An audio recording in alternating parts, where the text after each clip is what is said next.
Blair here. Great to have you joining me this morning. And what we're going to be talking about today is we're going to be talking about, this great challenge of life, what it is versus what it ought to be. And it's interesting, I was reading some things this morning, and that was the author's point, which I really loved. He said, lots of living beings, animals, human beings have sadness, and sadness can create tears. And he said, human beings are unique in that they can have tears over the fact that we're very aware of what life is, and we're very aware of what life ought to be. And that distance can create a lot of distress a lot of the time, a lot of sadness. And I think that's really true. Um, and why is that? Why is that we can sense this gap? And that's where I want to come back to the story of the Garden of Eden. So we've been looking at the story of Garden of Eden. We've been looking at, if you're joining us for the first time, in the Christian New Church tradition, we look at this sort of as the Jewish faith would hold it, as midrash, as something that we look at and we try to find the poetic truths that's underneath the literal story.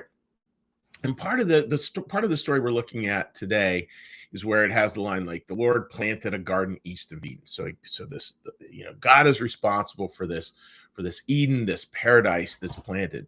And again, easy to think of that as a literal paradise, a literal place. And just I'd ask us just all to hold that maybe as a metaphor, maybe as a poetic piece of something that is planted deep in our hearts, something that is always there, something that is deeply centering, something that we're just incredibly, in touch with some of the time, and here's the line about it that really struck me this morning. It's this line. This is from Emmanuel Swedenborg.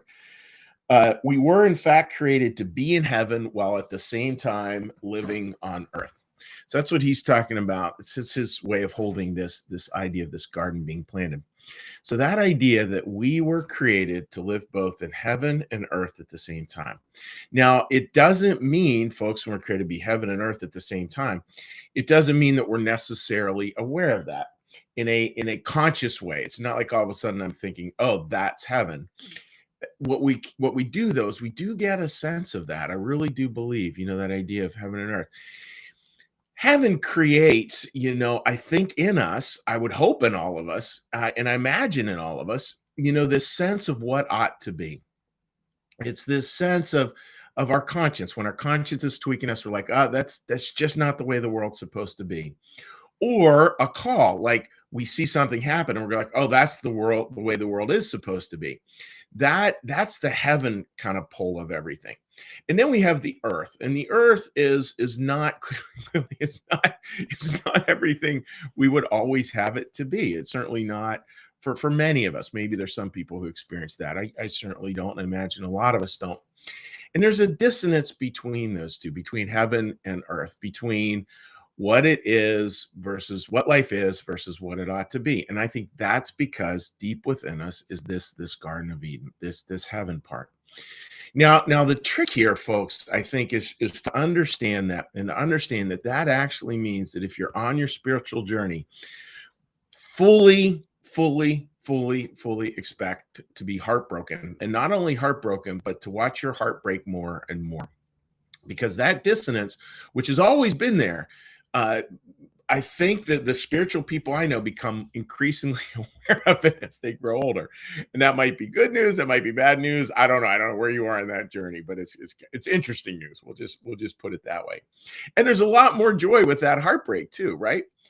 Those people who I know who are I look up to spiritually, they definitely carry a lot more joy in their life than I would have ever thought imaginable.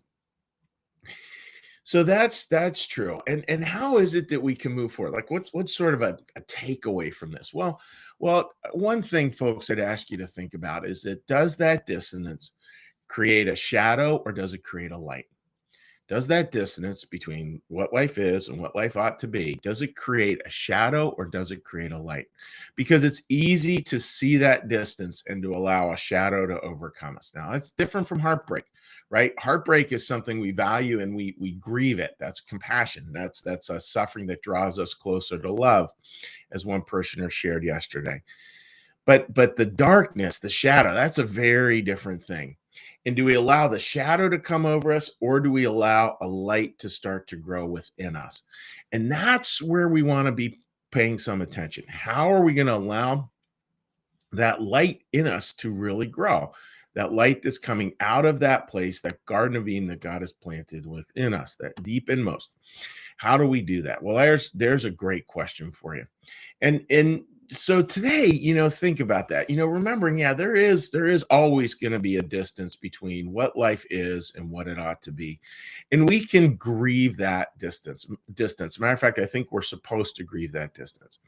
And as we grieve, we're supposed to allow heartbreak to happen, but not to allow shadow to overcome us. And instead, to find ways of light that will help us continue to move forward. It's this weird admixture of deep grieving, deep joy, deep hope, even sometimes some deep despair in with that deep hope, all of which point to that there's something within us that says this is precious, meaning this life, like this is precious. Live it well, do what you can, make a difference, reach towards what you think life is should be, what you think God is calling you to form and to move forward. Do all those things. Do them here, do them now, and know that these other parts are part of the journey, because this is the home actually we're coming home to, believe it or not, over time. And that will be a heartbreaking journey some days, and hopefully one filled with a lot of light. So that's my thought for today, folks. Again, filled with a lot of the paradoxes I know of the spiritual life, but hopefully that lands for you this morning. So what we're going to do now is now we're going to do a little meditation, a little prayer, a little blessing, and then I'll say hello to folks on social media.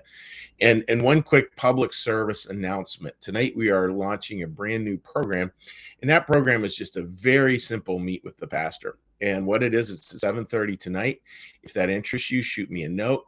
And all we do is we just are going to chat, and maybe, I don't know how many people are going to be there. Maybe no one, maybe just you. Who knows, right? It's just trying to create a little sort of virtual way to just have a little conversation. You can bring any questions, any concerns, any thoughts, anything you'd like, or if you just want to chat about, I don't know, the Steelers, that's fine. That's fine as well. So again, you can join me tonight, 7:30 p.m. All you need to do is shoot me a little email and I'll send you the Zoom link. All right, dear friends. So let's do our little meditation here. So get yourself comfortable.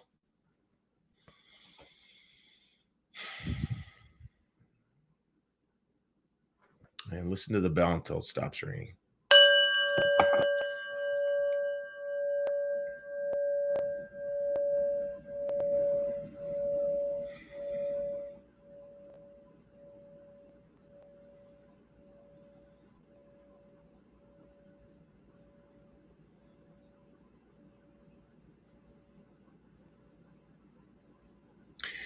Be still and know that I am God.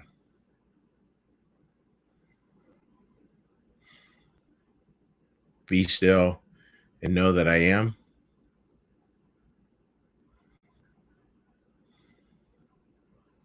Be still and know that I.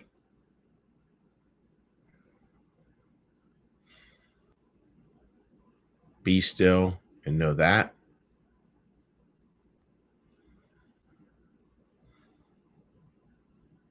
Be still and know.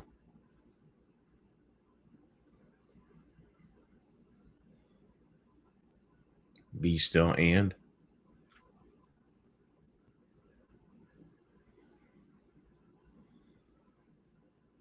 Be still.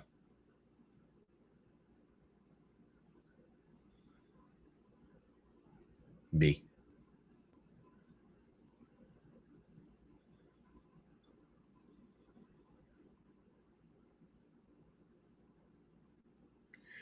Our Father, who art in the heavens, hallowed be thy name.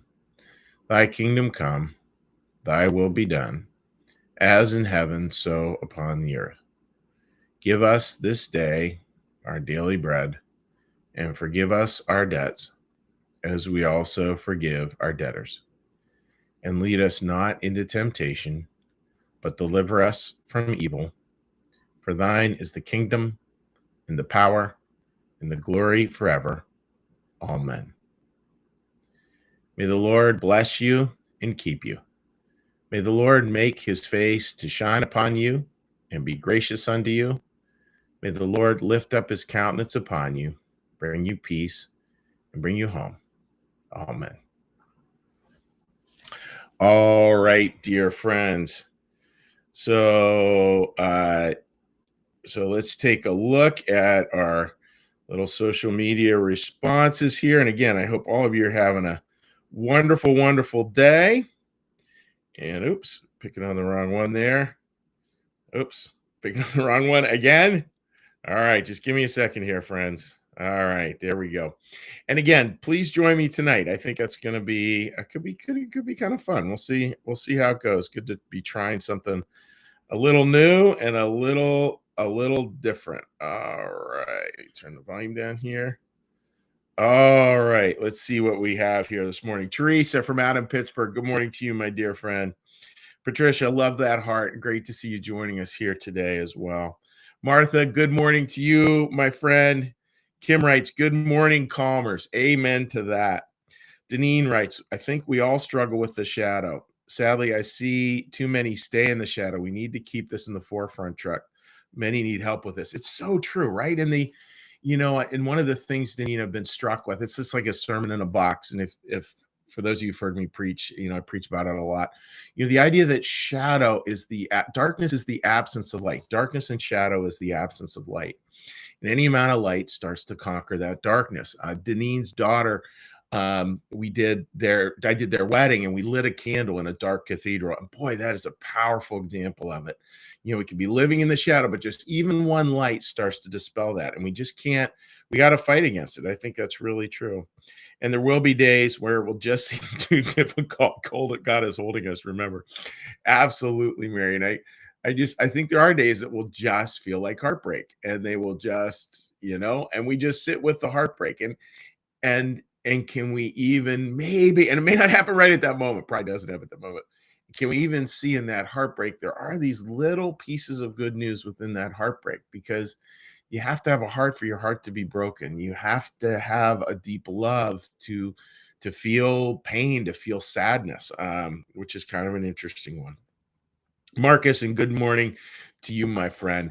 So thank you, folks, for joining us, and I'll be checking our other social media platforms to say hi to those folks as well. Wishing you all the very best, my friends. God bless. Have a great day. Bye-bye.